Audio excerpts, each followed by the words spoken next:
Welcome back to another Murderous Minds Monday, where we dive into the sinister minds of some of the most notorious serial killers of the modern age. Today we are going to be covering a case which is kind of Christmassy themed. He was a mall Santa killer, is what he's known as. His name is Bruce McArthur, who targeted LGBTQ plus people in the Toronto area and also worked as Santa in the malls on his spare time. So if you want to hear more about this case and about the seemingly normal life of Bruce McArthur and the murders that he committed, then just keep on watching.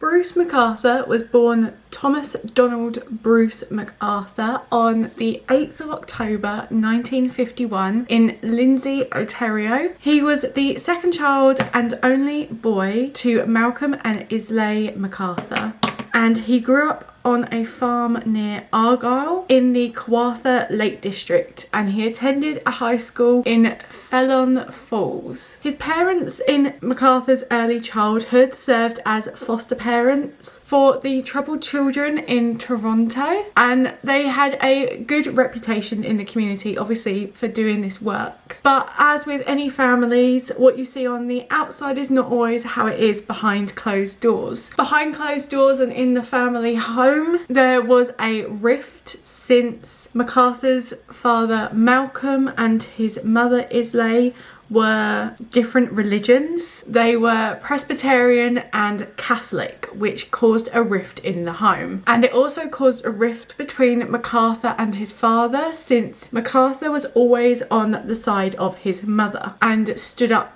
for her against his father. And since he was always on the side of his mother, his father would scorn him for this. And so that's where the rift was caused. As a young man, McArthur was stockily built, but he was very effeminate, and he told his therapist later on that he believed that his father thought he was gay, like he thought McArthur was gay, and to suppress this he made McArthur do the lion's share of the manual labour within the household. So he was always given the larger, more challenging roles on the farm compared to his siblings. But I don't know whether this would be the case because he is also the only son. So it kind of makes sense that he would be given, especially back in those days, the manual labour. After he completed high school, he finished a 2-year business course at a college in Barrie. And then at the age of 23, he married Janice Campbell, and they would go on to have 2 children, Melanie and Todd.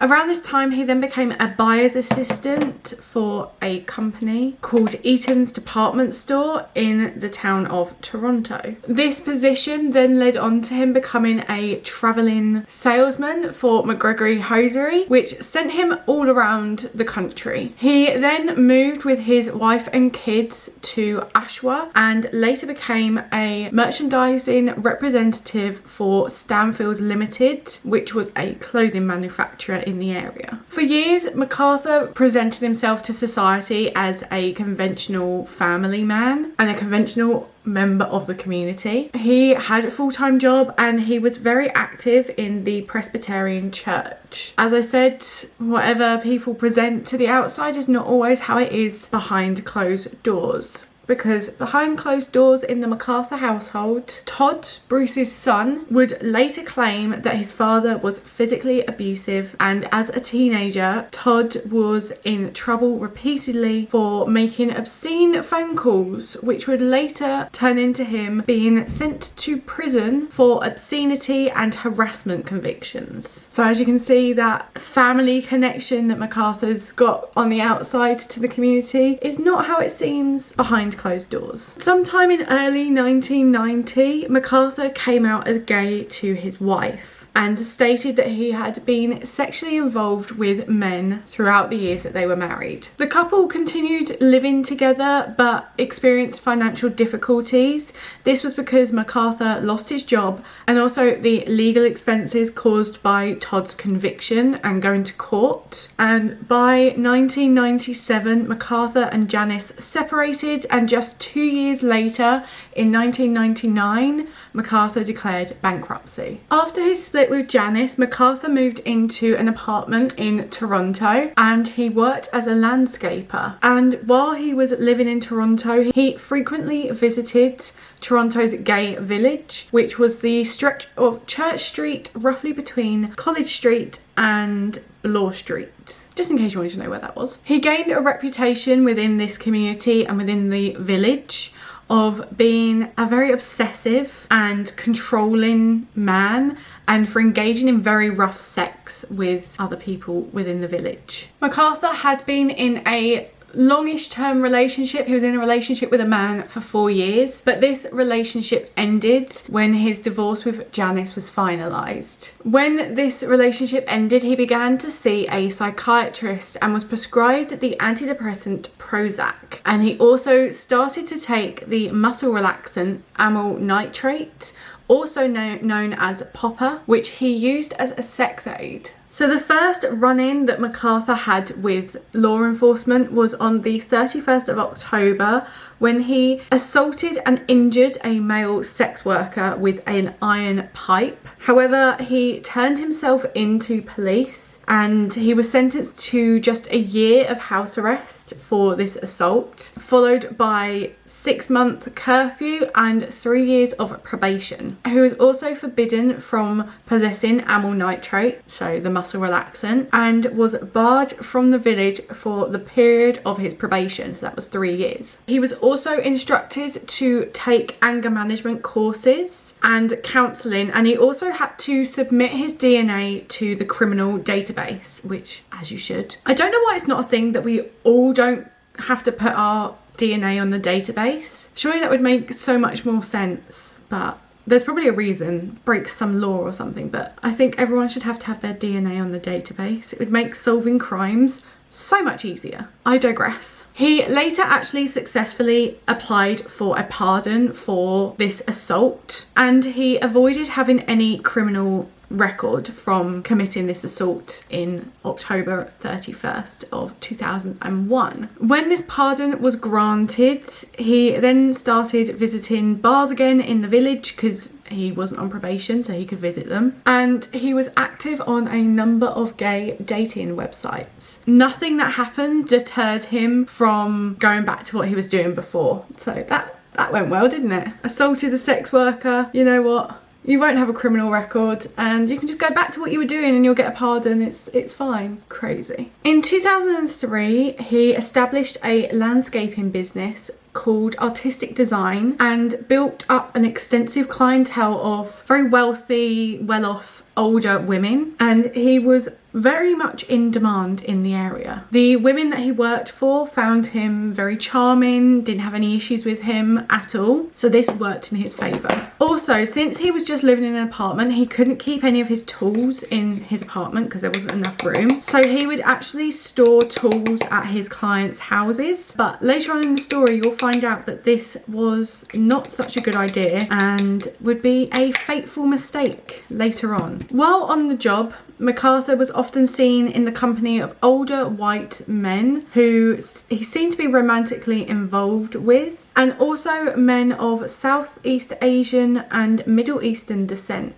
In the off-season, when McArthur wasn't able to do his landscaping, he was very active with charities and was involved in many different charities, and also he was a mall Santa. So this is where our connection to Christmas comes in. This is probably the only connection, but he is known in some articles as like the mall Santa killer, which sounds like he kills mall Santas, but he is a mall Santa who kills. I just found this case very interesting. I was trying to find something for Christmas. So now we get into the murders, and I do apologise. I am not very good at, I look like I've got a beard. I'm not very good at pronouncing names, as you would have seen in my previous videos. So I'm going to try my best, but these names are a bit complicated and I will struggle, so I do apologise. On the 6th of September 2010, 40-year-old Skandraj Tam, an immigrant from Sri Lanka, disappeared, having been last seen in a bar in the village. He was known as Skander to his friends, so that is what I am going to call him just for ease of getting this story across. He was described as someone very social, very joyful, and someone that always put his friends first. And McArthur and Skander had been involved on and off, and they had known each other since the early 2000s. So since he sort of moved to Toronto. And it's said that they actually dated briefly within this time. He was last seen, so Skander was last seen leaving a Toronto nightclub on the 6th of September 2010.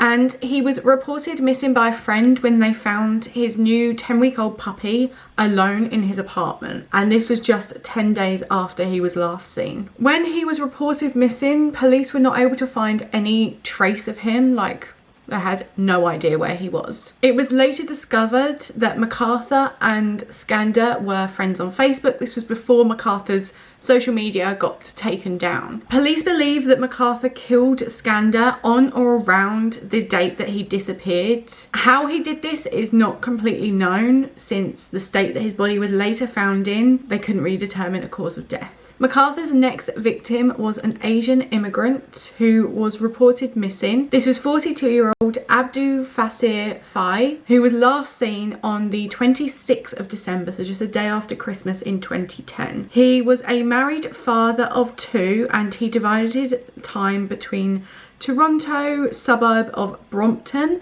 and his social life in the village downtown. He was reported missing by his family, but they didn't know about his life in the village, and so it largely flew under the radar because it wasn't connected to the other disappearances that were happening within the village. When McArthur joined Facebook in 2011, he began to catalogue his evenings out and posting pictures of Halloween parties, birthday parties, and other social events like concerts, dinners, things like that. A lot of younger men showed up in some of McArthur's posts on Facebook, and they all appeared to be of Middle Eastern or South Asian descent. So that seems to be his type, is that type of man. The next man that went missing was 58-year-old Majid Jahan, who went missing on the 14th of October in 2012. He was an Afghan immigrant and the youngest of many siblings. He had a wife and children, and also frequented many of the bars in the village and kept an apartment in the area. His adult son was actually the one to report him missing when he couldn't get in contact with his father for quite a while. McArthur later claimed that they had had a brief sexual relationship, and the police believed that he was killed around the 18th of October in 2012. In November of 2012, the police launched an investigation called Project Houston to look for the 3 missing men. The investigation uncovered that besides their ethnic background, they also all had a connection to the village. Police also found that they all had a connection to Bruce McArthur. So they called McArthur in for an interview as kind of like a friend interview because he knew them. They could not find a reason to treat him as a suspect. There was also no evidence that the disappearances were linked or that a serial killer was stalking victims in the village. Project Houston was discontinued without finding the 3 men after just 18 months of investigation. The Toronto police would actually later face backlash for this, for the way that they treated this investigation and for refusing to consider that the disappearances were that of a serial killer. McArthur's next victim was a refugee called Sarush Mahmood, who was a 50-year-old refugee from Iran, and he was reported missing by his wife. Police believed that he was actually murdered by McArthur in August of 2015, and they found a coat with his DNA on it in McArthur's van during their investigation later. McArthur would actually land on the police's radar again for a much more serious reason this time. On the 20th of June 2016, a man called 911 and reported that McArthur had attacked him and tried to strangle him while they were having a sexual encounter. However, McArthur again just turned himself in and stated to the police that this was a misunderstanding and the charges were dropped. The police officer who let McArthur go, again, later on he would face a lot of backlash and would face disciplinary charges for insubordination and neglect of duty in relation to handling this case, since they didn't do a full investigation. McArthur's next known victim was a 37-year-old seeking asylum from Sri Lanka called Krishna Kumar Kanagarattan. I'm very sorry, I butchered that name completely. But he lived mostly underground as he didn't actually have refugee status in Canada. He entered into Canada on the MV Sun Sea in 2010, and this was a ship carrying almost 500 Sri Lankans. These were all people seeking asylum, and they arrived in the Canadian waters that same summer. His refugee claim was denied and he was ordered to be deported. Police and family did not report him missing as they believed he was just in hiding, avoiding deportation, and so it was not immediately clear when he actually went missing, but police believe that he was killed in early 2016. McArthur's sixth victim was Dean Lizowick. He was a 47-year-old man, but unlike the other victims, he was never reported missing to police. He was often found in homeless shelters in Toronto and he worked in the sex trade. He had kept in touch with his parents until his struggles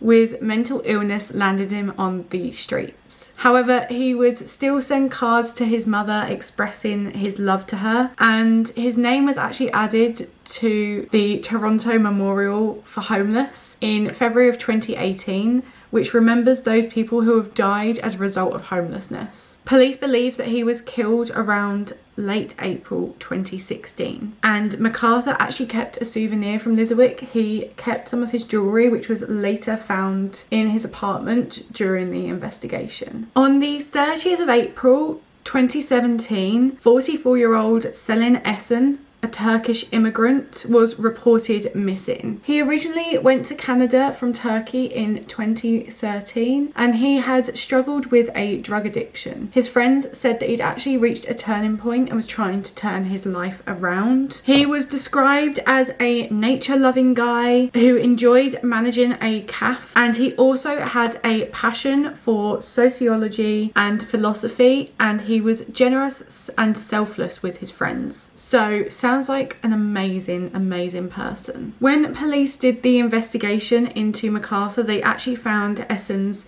notebook in his apartment, which was another one of McArthur's trophies. On the 26th of June 2017, Andrew Kinsman went missing from his home in Trintos, Cabbagetown.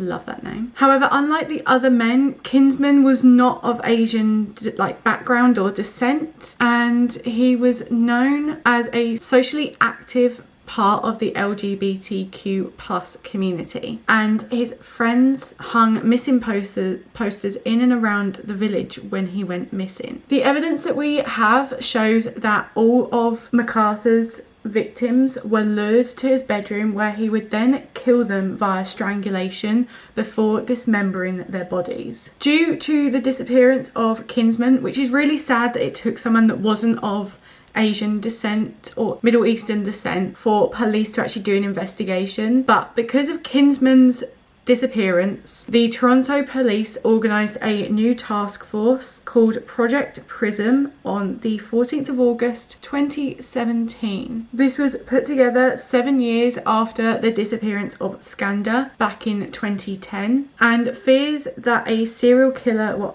was on the loose were running through the village. Even though police hadn't come up with this idea themselves at this point, but people knew that a serial killer was running through the village at this point. While searching the home of Kinsman, a massive clue emerged. The name Bruce was spotted on the calendar for the date that Kinsman went missing on the 26th of June. The police looked at the surveillance footage from that day, and they saw a van in the parking lot on the day that Kinsman had gone missing. They traced the van back to belonging to Bruce McArthur, who they then went and seized the van, and they discovered traces of Kinsman's blood in the van. After this, the police placed McArthur under surveillance, and they saw him entering the property of a Middle Eastern man. The man was known as John in court. His name was not disclosed, and he had arrived in Canada just 5 years before from the Middle East with his family, and they did not know that he was gay. Texts between McArthur and John revealed that the two had met on a gay dating website and discussed keeping their affair a secret. Then in January, John went back to McArthur's apartment. McArthur said that he wanted to try something a bit different and pulled out a pair of handcuffs. He then chained John to his 4-post bed, put a black bag over his head. The bag had no holes in it to allow John to breathe, and when John tried to remove the bag, McArthur taped his mouth shut. At that moment, luckily, as police were surveillancing, police banged on the door. After a few seconds, McArthur quietly said, "Who is it?" or "Hello," and the police heard that.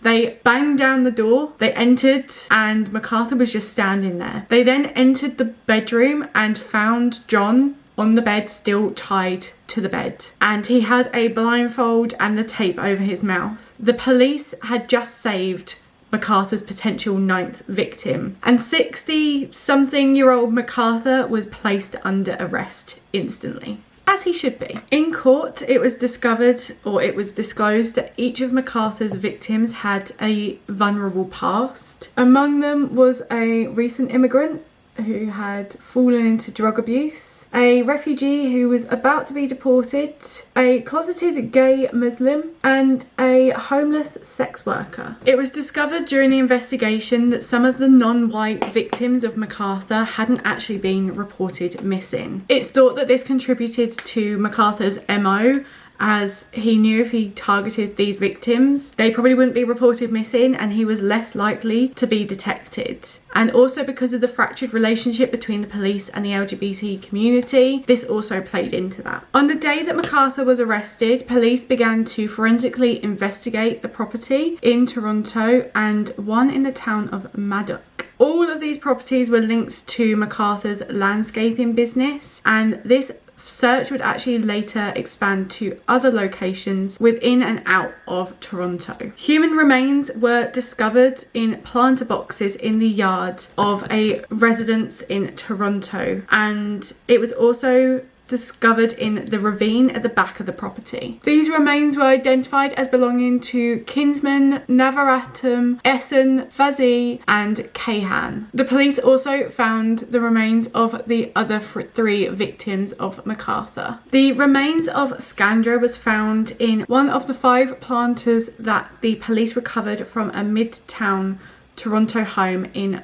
Mallory Crescent. Karen Fraser was the owner of the property and had an arrangement, as I said, with McArthur to keep his tools at the property. This is a arrangement that was actually organised by McArthur's sister, and the remains of his other victims were found in the ravine behind her property. So although she thought she was doing a good thing, helping McArthur out by storing his belongings there, it just meant that he had somewhere to dispose of his victims. A search of McArthur's property turned up more than 1,800 pieces of evidence, including digital photographs and the notebook which belonged to Essen. It was discovered that McArthur would manipulate the bodies of his victims into grotesque, humiliating positions before photographing them, and the poses were repetitive, so he used them for multiple victims. The victims were posed naked with cigars in their mouth, shaved, and at times were made to wear a fur coat and a hat. Some pictures showed them in his bedroom or in his vehicle with their eyes closed and a ligature around their neck. The photographs showed evidence that the victims were restrained and sexually assaulted. The police also found windlass,